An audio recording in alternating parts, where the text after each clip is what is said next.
So this is the call and response part of the program. Good afternoon. Good afternoon. Oh, y'all can do better than that. Good afternoon. Good afternoon. My name is RaKim Lash. I'm the Assistant Director for Multicultural Affairs in the Office of Student Engagement and Multicultural Affairs at Ithaca College. And I'm still very new to this community. But I would like to welcome you all. Thank you all for coming out today as we celebrate the 23rd annual Beverly J. Martin MLK celebration. This celebration is to commemorate the life, the work, and the legacy of the Reverend Dr. Martin Luther King. But before we get into our program, I would like us to take a moment to honor the people of the Cayuga Nation whose land we reside and occupy at this current time, right? So, yes, that's okay. Let's give him a hand.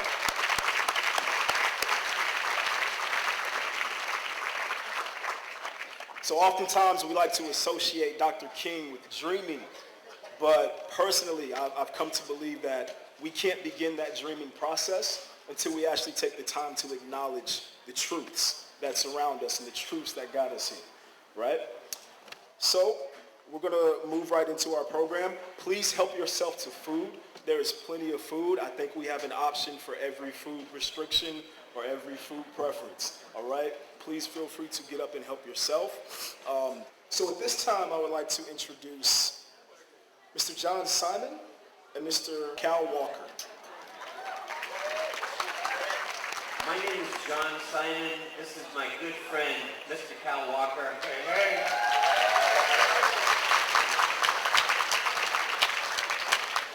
hey. And we've been invited to be a part of this celebration for many years at this point. But please, if you feel so moved, sing along at any point that you're ready to. 4 years ago, when we did this particular presentation, there was a large television in the room, and our opening act was President Barack Obama being inaugurated for his second term.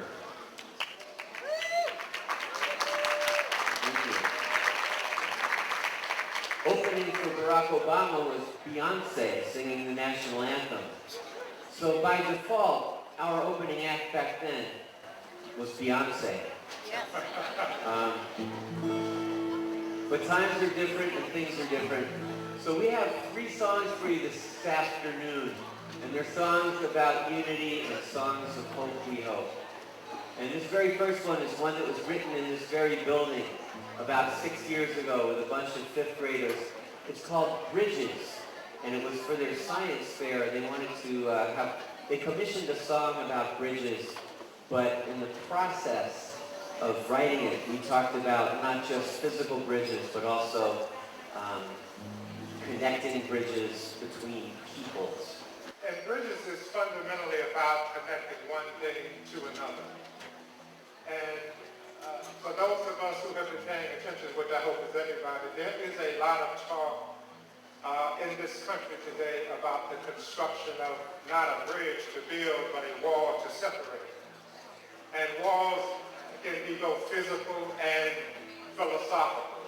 But our business has to be about the deconstruction of barriers and the creation of bridges. And our conversation needs to be much more about creatively constructing bridges to further understanding.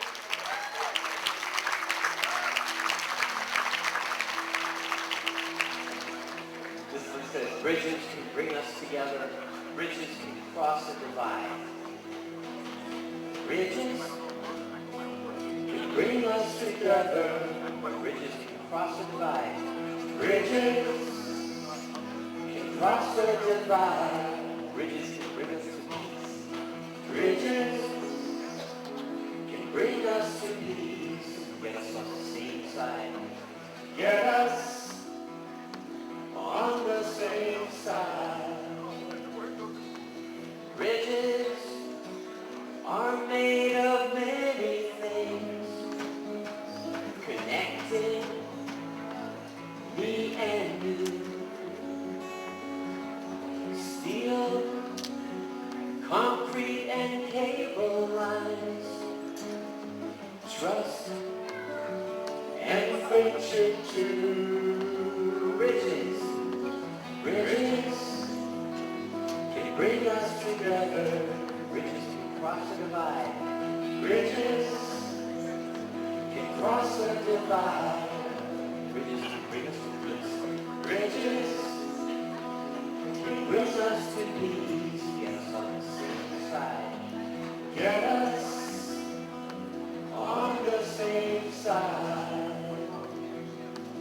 Little kids can build a model bridge out of popsicle sticks and super glue.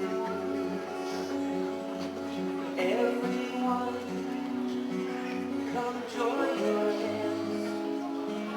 Come on, let's see what we can do. Bridges bring us together. Bridges can bring us together.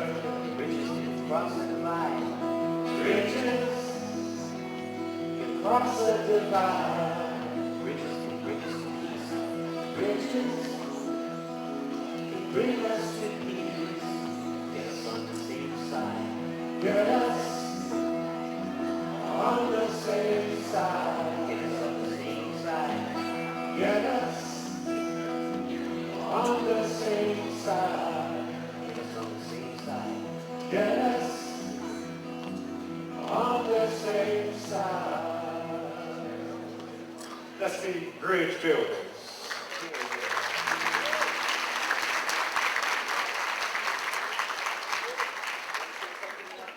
Sure. So the next song is a very familiar one to a lot of you. It's called Walk a Mile in Your Shoes.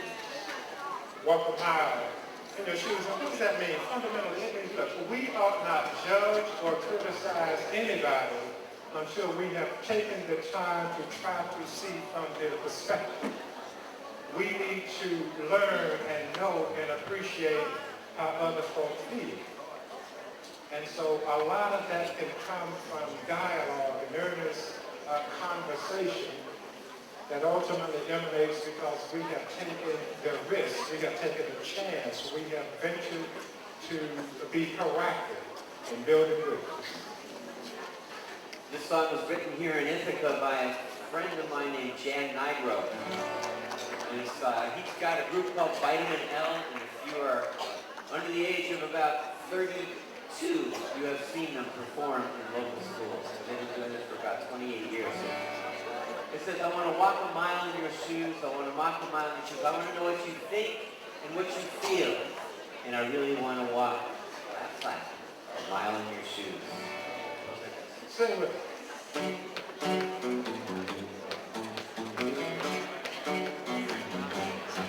I want to walk a mile in your shoes, I want to walk a mile in your shoes. I want to know what you think and what you feel, so I really want to walk a mile in your shoes. I want to walk a mile in your shoes. I want to walk a mile in your shoes. I want to walk a mile in your shoes.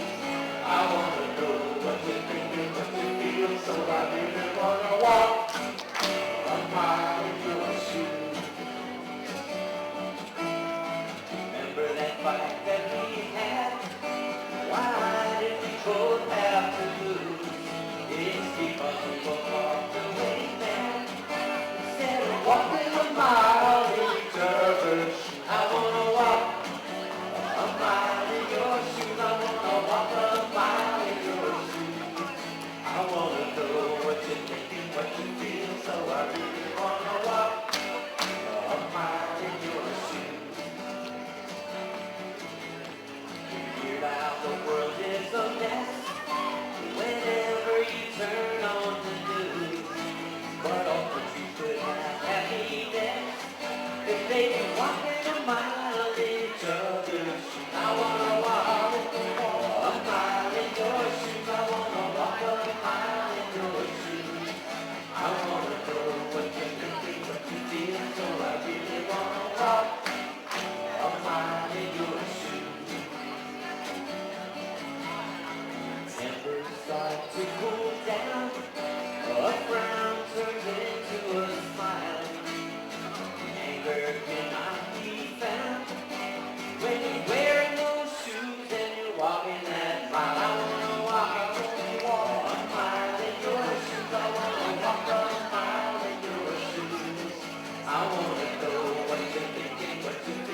because I am by name a walker, I really love that song.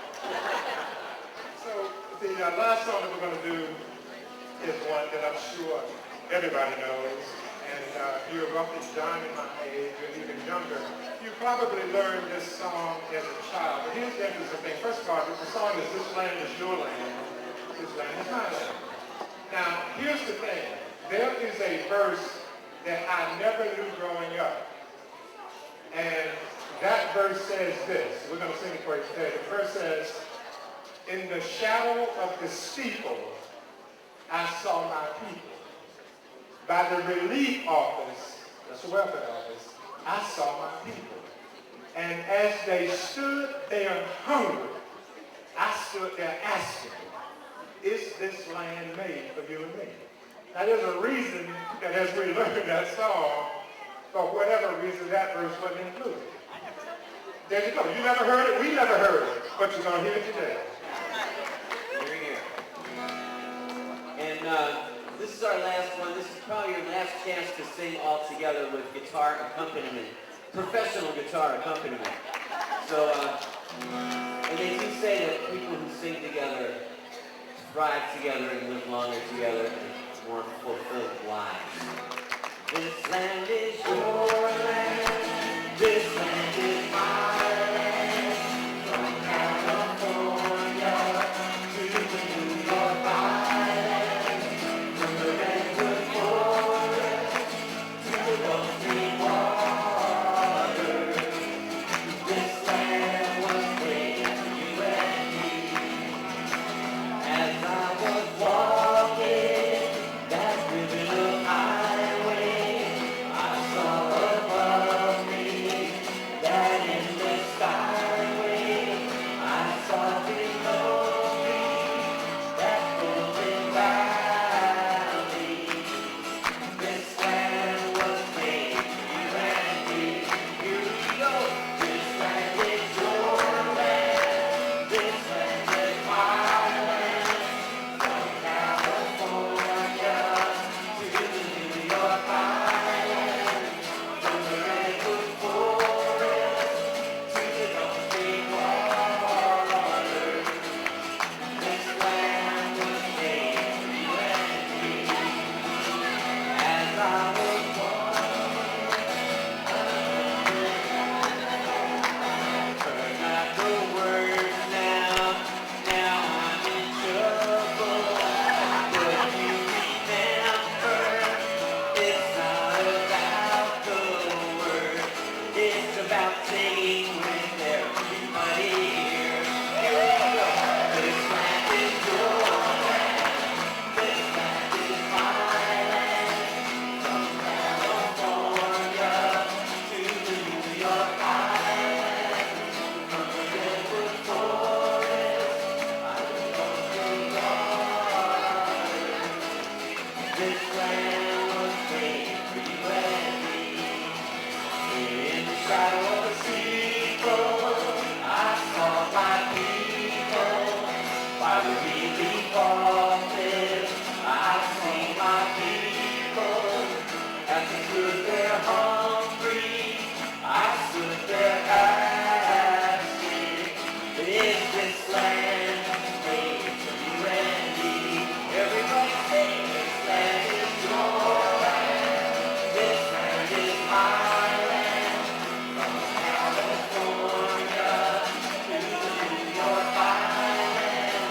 From the redwood forest to the Gulf Stream water. This land was made for you and me.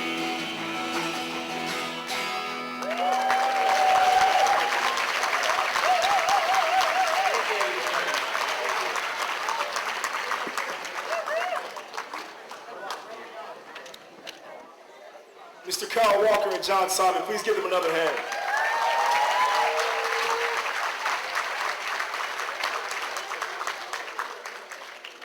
So I'm back again. So for those of us who are just joining us, I would like to welcome you once again to the 23rd Annual BJM MLK Celebration.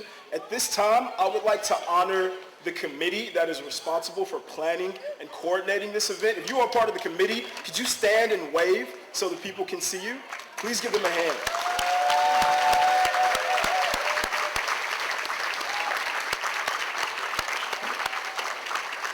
All right. So I'm going to introduce my colleague, Ms. Phoebe, and we are going to get started. We're going to introduce our keynote speaker.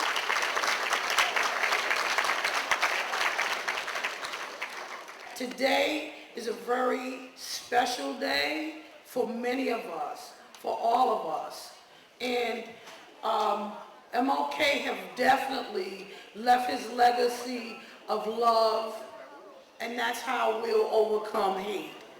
And I'm just honored to finally learn to embrace that. I'm not all the way there yet, I'm not going to tell you that, because a lot of times I feel back like, strap on the boots and let's get busy. But I realized in order to make change, I have to change. I had the honor of going to a conference with my coworker, Edwin Santiago, and hear this man speak. And I was just enamored because the work that I'm starting to do is with the Ultimate Reentry Opportunity, and we're working with people returning from jail and prison. And when I heard him, I was so touched by the words that he shared at this conference, right? And so as soon as I saw an opportunity to get him to come here, I was really excited when the committee said, sure, Phoebe, go for it. And we went for it. So I'd like to, without further ado, introduce to you Dr. Reverend Howard Trulear. He's a professor at Howard University. He lives in Philadelphia, and his favorite accomplishment is he's a grandpa. And he also would like you all to know that he went to the same college as MLK, as Martin Luther King. And with that, let's give him a real welcome to Ithaca. He's never been here before. Good morning. It's good to be in Ithaca this morning. It's good to be anywhere. The way our world is turning upside down, it's a privilege to be anywhere. It's a privilege to be in the land of the living. It's a privilege to be with you. And I want to thank Sister Phoebe Brown and all the members of the committee for this warm welcome to this cold place. I was a little late this morning scraping the ice off of my car. I was telling my friends from Alpha Kappa Alpha sorority, my mother's in that sorority, and she gave me the car, so my car is green. I'm the only 63-year-old man I know who drives a green car. And not green ecologically, it's a 2000 Mercury, so it's not ecologically sound at all, so you'll probably chase me out after this is over. But it's a privilege to be here on a special day, especially with it being Martin Luther King Day. And as Phoebe said, I am a graduate of Morehouse College in Atlanta. I went to Morehouse in large measure because of the legacy of Dr. King. That was attractive to me as a Northerner who had gone to white prep schools most of his life. I wanted a different type of experience that was conducive to producing black leadership. And so I felt that a historically black college would be the great place to do that. And so I did my undergraduate work there, and then my current job for the last 15 years has been on the faculty of another HBCU, Howard University in Washington, D.C. It's also important for me to be here today because of the intersection between Martin Luther King and his dream for a more just society and the issue of mass incarceration that faces us all. Because if you were to read my bio online, you'd see my degrees, you would see the books that I've written, you would see the articles that I've done, you would see that I have a Phi Beta Kappa key, you would see that I've been given a number of awards. What you would not see is 1002648, which was my inmate number at George W. Hill Correctional Facility. And that was a formative experience in my own life I wish I could say, as some of you good progressive social activists, that you went to jail for justice, you went to jail for truth, and you went to jail for peace. I went to jail for Christian Brothers. I went to jail for Old Mr. Boston. I went to jail for Thunderbird. I went to jail for a variety of alcohol-related instances. In fact, my tagline is, I'm allergic to alcohol. When I drink, I break out in handcuffs. So the reality for me as a person in recovery and as a formerly incarcerated person is that there is a real intersection between the King dream and between what we are facing today and dealing with regards to our current situation of mass incarceration. It is Martin Luther King Day, but there'd be no Martin Luther King without Rosa Parks. Rosa Parks was the seamstress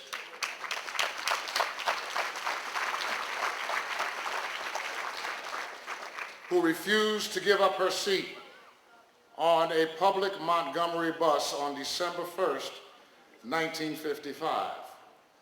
But there would be no Rosa Parks without Joanne Robinson. Joanne Robinson was the chair of the Women's Political Council of Montgomery, Alabama. It was a coalition of women who were tired of the segregation that black women in particular faced in Montgomery, most often manifested in how they were treated when they rode public buses. Joanne Robinson brought the women together to organize the bus boycott. Women who taught at Alabama State, women who worked as seamstresses, women who worked in journalism, women who worked in businesses. All of these various vocational callings at one table, making a decision to do something about a system that was unjust. The reason we celebrate Martin Luther King was that these women came together and they said, we want the clergy to lead. And so Martin Luther King was elected not because he was already established as a civil rights leader. Martin Luther King, you have a young mayor here, don't you? You have a young mayor, Martin Luther King was 26 years old, so don't tell me young people can't do things. Martin King was 26 years old. He was very articulate, but he had one thing that was absolutely perfect for leadership in Montgomery. He was new. He didn't know anybody. He hadn't been there long enough to make any enemies. And so Martin Luther King was chosen as much for his naivete as he was for his intellect. It was the women that did the organizing. And though King gave voice to the movement, without the grassroots organizing of Joanne Robinson, without bringing in the local college, you have a college here, I think, called Corn something, without bringing in the resources of the local higher education institution, Alabama State, without bringing in the resources of women from the faith community and from the business community, Montgomery doesn't happen, and we're all at work or in school today. The fact of the matter is that we have lost the drive and the strive towards collaborative coalition building, multi-sectoral approaches to dealing with social justice. Because what would have happened if Rosa Parks had showed up today? If Rosa Parks had come to our communities today, there would have been one of two responses. Some people would have said we need to have a service delivery response. Rosa Parks was segregated against on the bus. We have to make sure she gets to work, and they would have gotten her a car.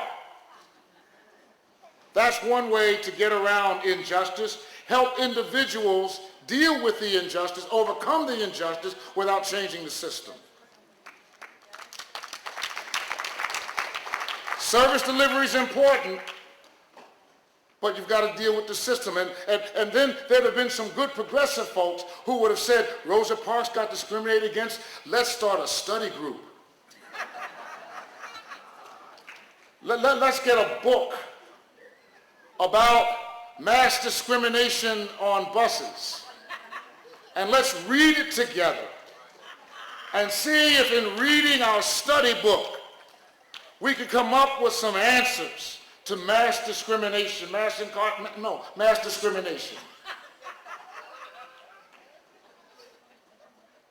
Either we deliver services or we read a book. Somewhere along the line, we've lost the holistic component of a movement that does both. Service delivery systems are short in some cases because we serve people without getting to know them. If I were to give a title to this talk, it would be, "You can't change the system if you don't know the people."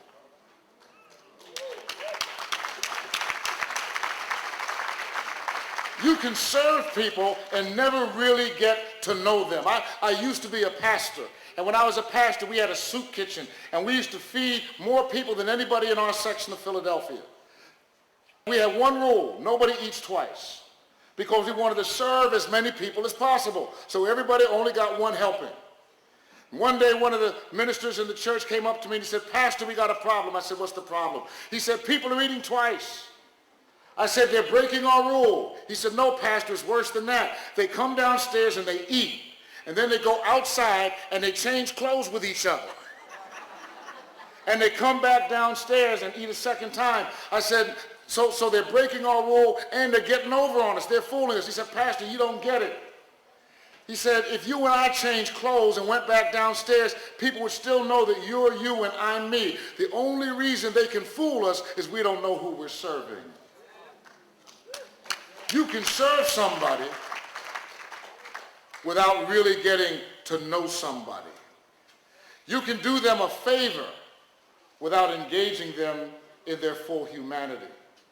And service delivery programs are good, so service agencies are important, but if we are going to deliver services, we have to get engaged with the actual people who are being impacted by the issues that we're serving them about.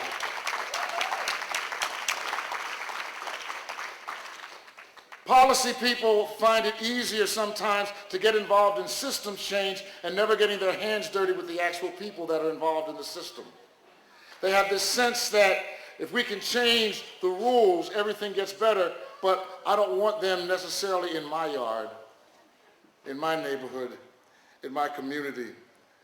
We want to change the laws, but never get involved in the lives of people. The fact of the matter is there has never been a sustainable movement for social change in this country that was not involved around the lives of people. If you want a sustainable movement for change in reducing mass incarceration, you need to know the people who've been impacted by mass incarceration. That's why I give you my inmate number, because I'm one of them. And all of us know somebody, all of us know someone in our families, in our communities that has been impacted by mass incarceration. We just don't talk about it. We don't tell you that we were in prison. We don't tell you that we were in jail because of the shame and the stigma that's involved. I know I felt it when I got locked up in the county jail. I didn't want anybody to know that I was there, especially because I had been a pastor in that county and people knew who I was. I wouldn't give them my name. They asked me, "What's your name?" I just tell them Doc. DOC, Doc. I was the only inmate that had a monogrammed uniform. Think about that one. And so I was okay for 2 weeks. And then a young man came up to me and he looked and said, "Pastor, what are you doing in here?" I looked up at him and said, "Who wants to know?" He told me his name. I said, "I don't know you." He said, "Well, I used to play drums in your church." I said, "Son, I'm sorry, I don't know you." He said, "My mother's name is Muriel. She was on your staff." And I was face to face with Muriel's son. Before I left that jail, I met 7 young men from my congregation. I had no idea when I pastored their mothers and their wives and their sisters and their cousins. I had no idea that they had family members that are incarcerated. Our challenge is to take that connection that we have waxed invisible and turn it into something that is right there in front of our faces. One of our problems is with shame, because we didn't raise them to be that way. We stigmatize them just like society does. We give them names like convicts and inmates, and when they come home, they're ex-cons and they're ex-felons. Even no matter how long you've been home, you still have a label on you that dehumanizes you. How would you like it if every place you went, you were an X, whatever the worst thing is you did? The reality is that we're people, and we have lives, and we have families. We bleed when we're cut. We cry when we're hurt.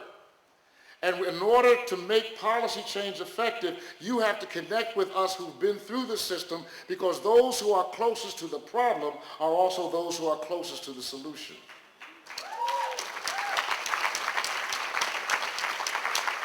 It's important. You cannot sustain a movement without engaging people's lives. You can't change policies if you don't know the people. What will sustain your movement is names, not numbers. Stories, not statistics. Faces, not facts. What sustains a movement is coming to full realization of the humanity of the other who is behind bars or who has done a bid. I teach in a seminary, and my students are supposed to be future religious leaders of America. One of my students said to me, I can't deal with inmates. I can't deal with prisoners. I said, really? She said, yes, they give me the creeps.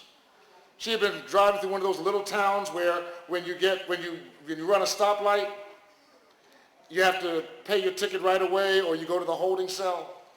And so she had spent the night in the holding cell with those people. And of course, that was beneath her. She was married to a physician. You know, some folks are just doctors, you know, but her husband was a physician.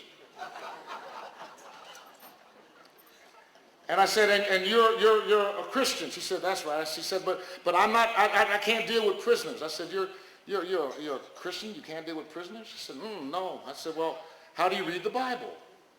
She said, what are you talking about? I said, we have to take stuff out the Bible if you don't like inmates.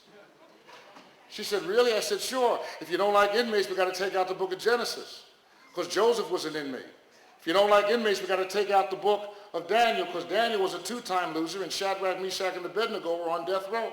If you don't like inmates, we got to take out the book of Jeremiah, because he was in solitary confinement. If you don't like inmates, we got to take out the book of Revelation, because John wrote that when he was locked up. If you don't like inmates, you got to take out 1st and 2nd Peter, because Peter got locked up, and then when he came home after a prayer meeting, the church wouldn't let him in, so things really haven't changed that much for people that come home. But if you don't like inmates, you got to run around telling people, I can do all things through Jesus who strengthens me, because it was written by an inmate named Paul while he was locked up in Rome. If you can't deal with inmates, you shouldn't go to church on Good Friday, because Jesus was in custody when he was crucified. If you don't like inmates, sweetheart, you in the wrong religion.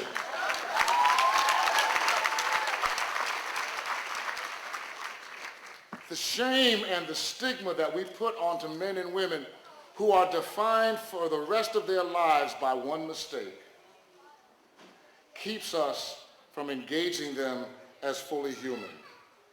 We're all connected. We're all in this together.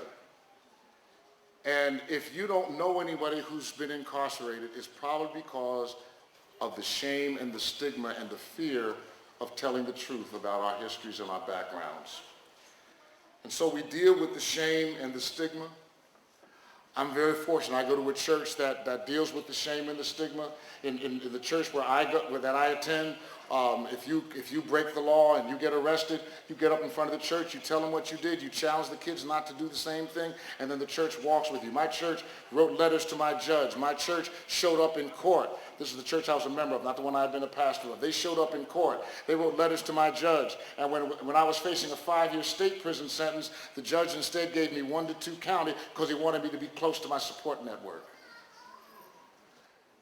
Because that judge recognized what many of us who do research on reentry realize, that the 2 most important factors as to whether or not a person is successful when she or he comes home from jail or prison are not jobs and housing, but it's their attitudes and their social networks. We need people who will walk,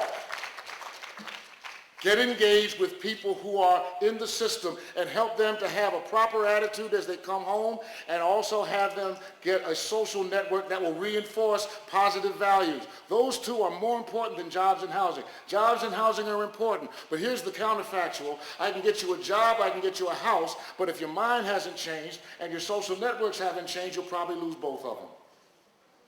And so there's a personal dimension to this that is required for us to build a sustainable movement, recognizing their full humanity and mobilizing organizations that are willing to connect.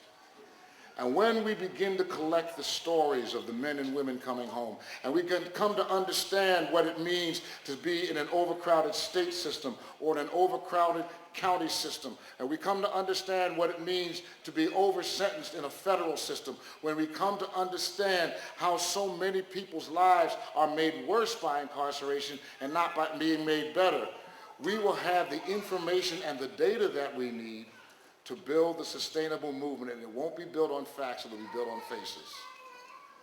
We've seen a number of changes around the country. There's a program in Brooklyn, New York called Common Justice. Common Justice is an alternative sentencing program for violent offenders. It's the only alternative sentencing program for violent offenders in the country.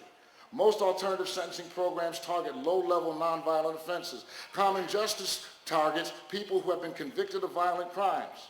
One of the things that Common Justice understands is that 60% of all victims of violent crime prefer more investment in treatment and less harsh sentences.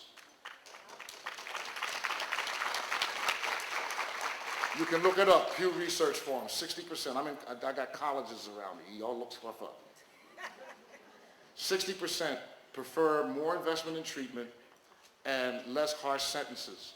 And so these people who have committed violent crimes in Brooklyn, if they fit 3 criteria, are able to move into this program called Common Justice. Number one, they have to admit their guilt.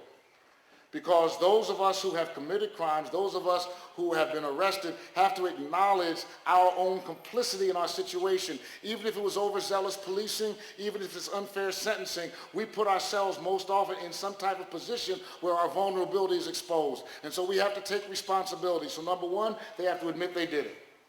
Number two, the victim has to agree to them coming in. And as I indicated, the Pew numbers indicate that 60% of all victims want treatment. There was one woman in Brooklyn whose son had been brutally beaten. Her 9-year-old had been brutally beaten by an older man. And they offered him an opportunity to get into the program, but his mother, this woman, had to say yes. And so when they interviewed her, this is exactly what she said.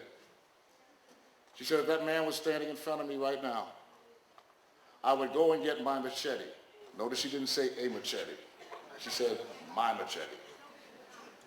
And I would hack him to little pieces.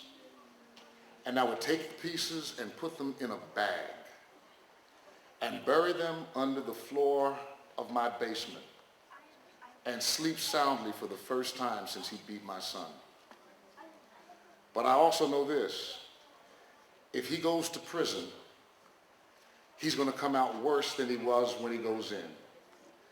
And so as much as I hate him and as much as I detest him, put him in your program and give him a chance, because I don't want him coming out worse in 3 years when my son is 12. Common Justice has taken 90 violent offenders over a 5-year period and put them in this alternative treatment program that deals with their own trauma, that deals with their own victimization, because most people who perpetrate violent crimes have been victims of violence themselves. They put them through this program. 90 people have been through this program. There has been 1 violent rearrest in 5 years.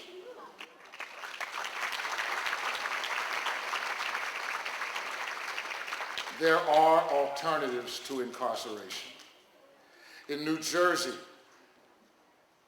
the front page of the Newark Star-Ledger, our main paper in North Jersey, the headlines were blaring yesterday because the bail bondsmen are upset because they're losing money, because January 1st, comprehensive bail reform was passed into law. It became effective January 1st, that now removes cash bail as an impediment for people in pretrial detention.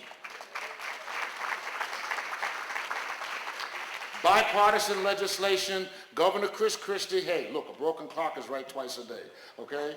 Governor Chris Christie, it's not my favorite Republican. I'm a moderate Republican, but there's other kinds of Republicans, I understand, one being inaugurated Friday.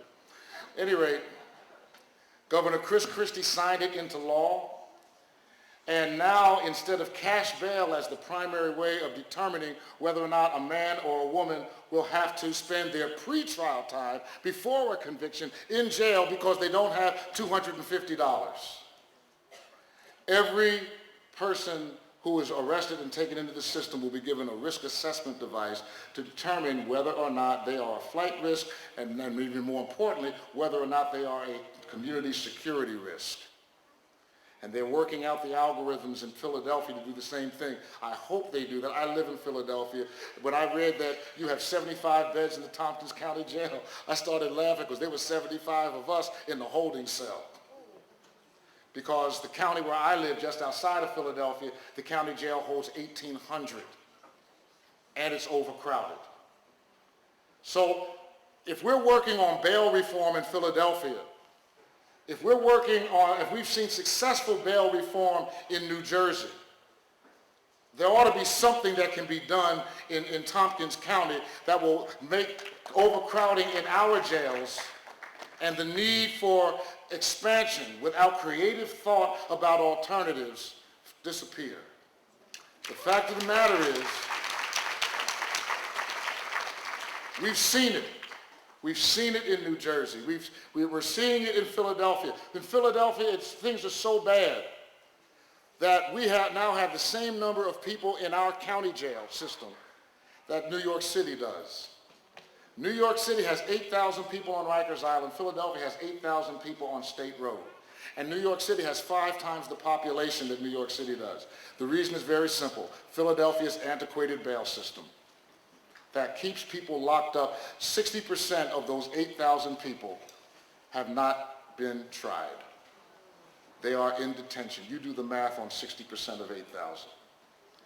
The reality is that that's being changed. We got a new mayor who stopped construction of the new city jail and said, if we've got enough money to build a new jail, then we've got enough money to invest in treatment and change.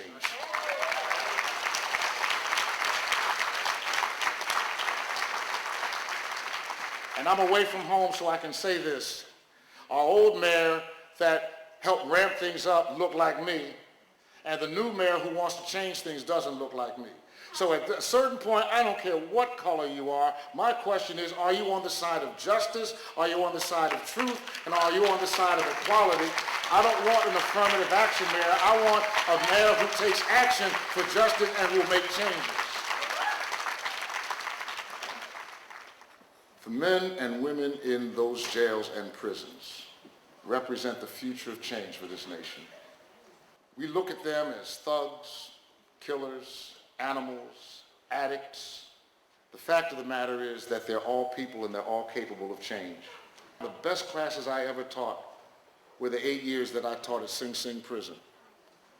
Those men did a 42-credit master's in 10 months. They always did their homework. They always read their assignments, unlike my current university students. I'm sure that Cornell and Ithaca have different experiences. Your students read everything. Wait for the lightning. And some of those men have gone on to make incredible contributions. Just last month, John Valverde, one of my students from Sing Sing, who did 16 years for murder, was named the National Director of Youth Build. Darren Ferguson, another one of my students from Sing Sing, who did time 7.5 years for third-degree attempted murder, is now the pastor of Mount Carmel Baptist Church in Far Rockaway and the assistant dean of students of LaGuardia Community College. Men who've come through those programs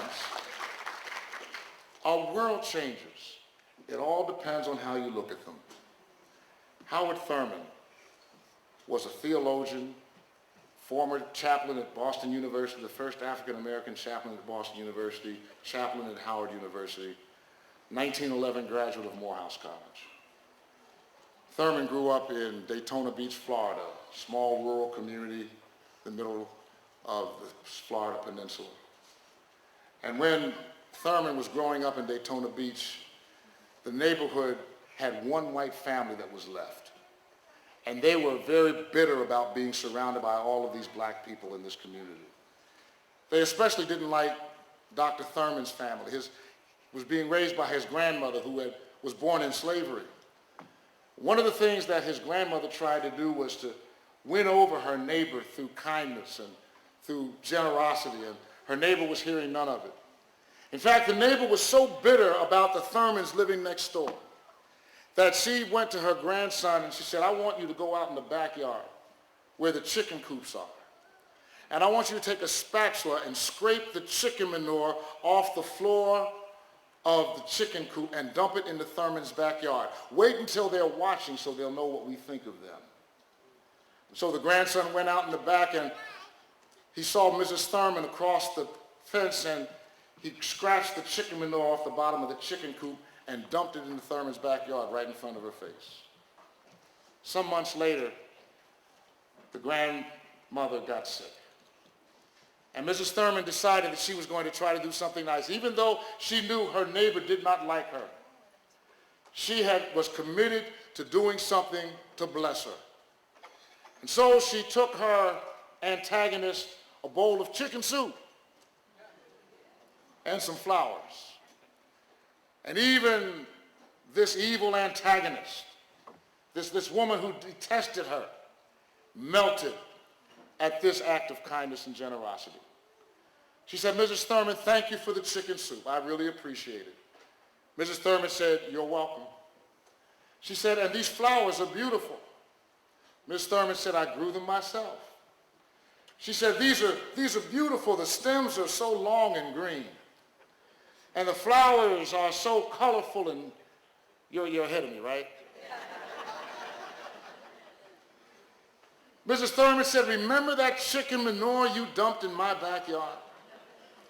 You saw that as something evil, but God saw it as fertilizer. And out of that place where you poured evil onto me, God was able to grow something beautiful to bless you. We have been dumping fertilizer of racism, the fertilizer of mass incarceration, the fertilizer of ethnic oppression, the fertilizer of misogyny, the fertilizer of economic oppression. We've been dumping them on communities time and time again, and the residents of those communities end up in our jails and prisons. But I tell you, if you use that as fertilizer, you will find that they will come back to reform and change the very communities that once dumped on them.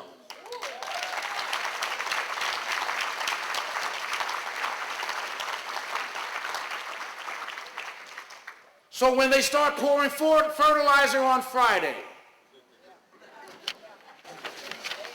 just remember, it can be used to grow righteousness. Thank you.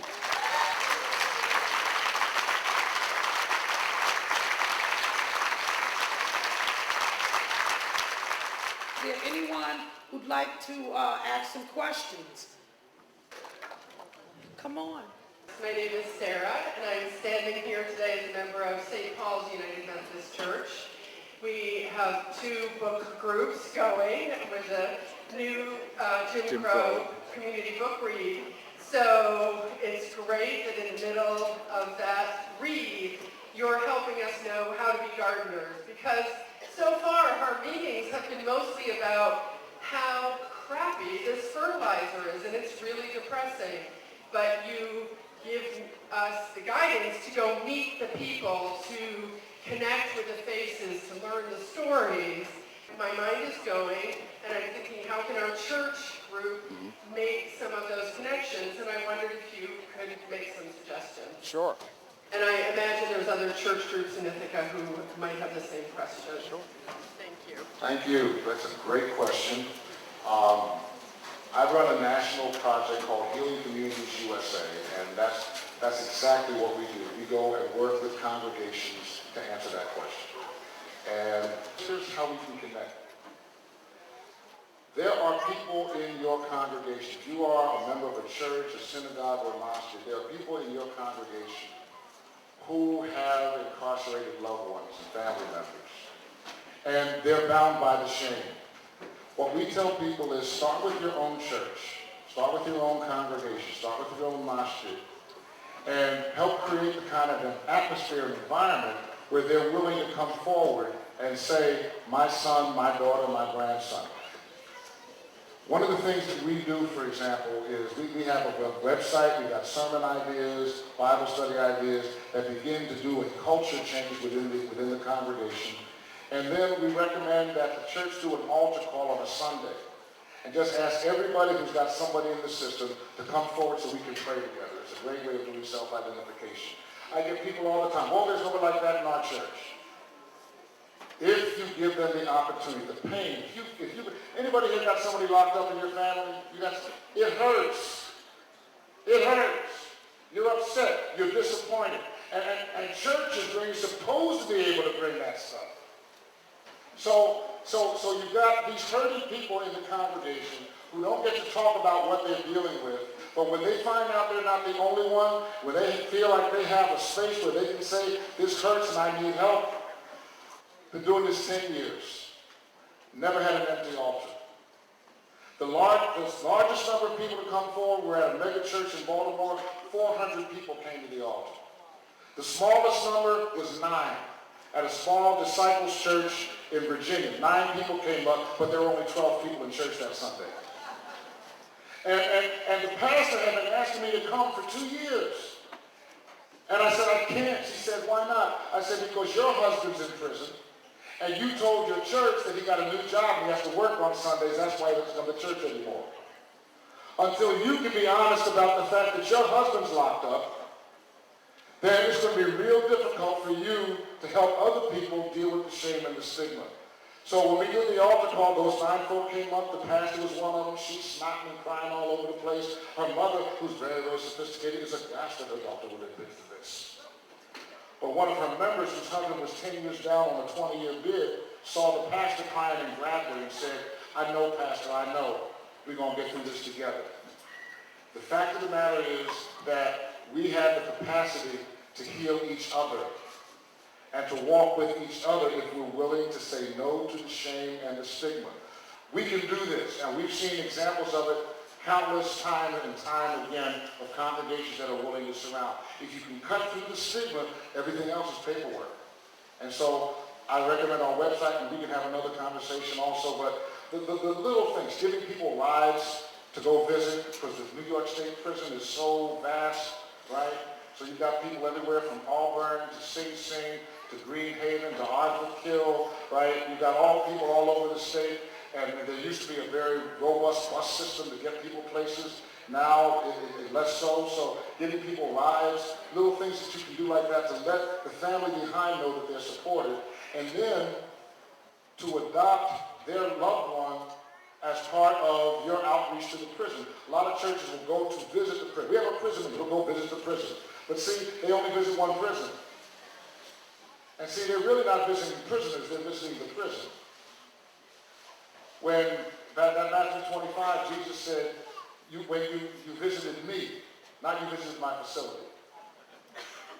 So those of us that are going to the prisons and the jail have to understand that what we're doing is not we're going to the prison, the jail, we're going to connect with people. And if we know people that are in another facility, that's where we need to connect as well. So those are just some examples of things that can be done. And there's plenty. We have a 100-page manual. It's free. You can download on our website. So we'll be glad to continue the conversation. Other questions, comments? Yes, ma'am. A lot of young men in this town that I knew that grew up when my kids had been in jail, gotten out, they come out and there's role models here, like Hale Walker, not too many. Keeping connection with our family members while they're gone is absolutely critical. I know a lot of parents who will say, you know, I hate to see him like that, or here's one, if you keep doing that, you're going to get arrested and I don't do jail and I ain't coming to see you. And I hear that all the time, and I say to parents, I say, I get it, I know what you're trying to do, but if they ever needed you before, they need you now. So don't cut that tie. I know it's hurt, but see, that's where the community of faith and friendship networks can help the parent deal with their bitterness so they're in a position to be in reconciliation with their child. Thank you so much. God bless you.